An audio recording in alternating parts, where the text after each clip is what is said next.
For this chocolate and nut loaf cake, we have to start by preparing almond paste. If you prefer, you can actually buy this paste from any shop or online, but we've decided to make our own.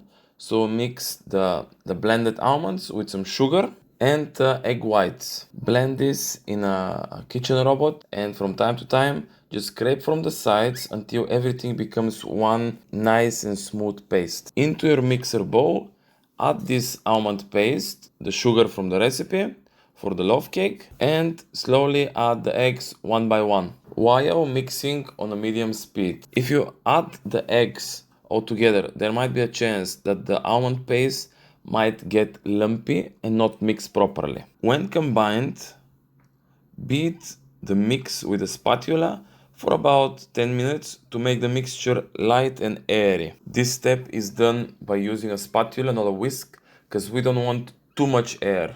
But still, we want to make the mixture airy. Sift together the flour, cocoa powder and baking powder. Then add the milk to the almond paste mixture and then fold in half the sifted dry ingredients. Make sure to preheat the oven to 300 Fahrenheit or 150 Celsius.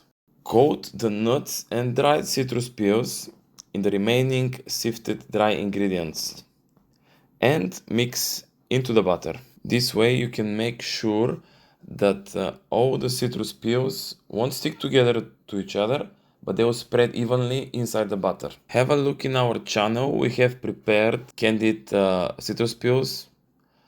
They're together in one video with sugar pearls made at home.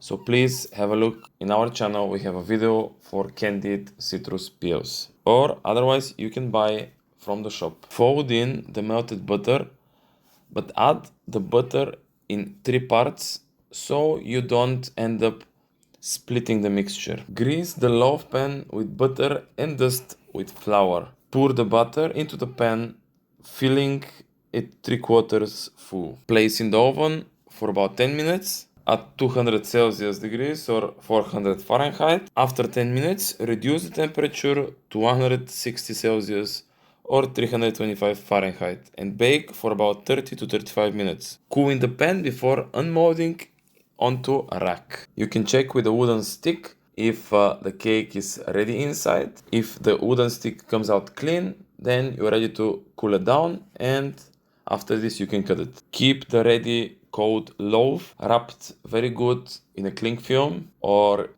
closed container. This way you can keep it longer, fresher for up to 5 days. We really hope you enjoyed this video and watched it all the way. If you have, thank you and see you next time.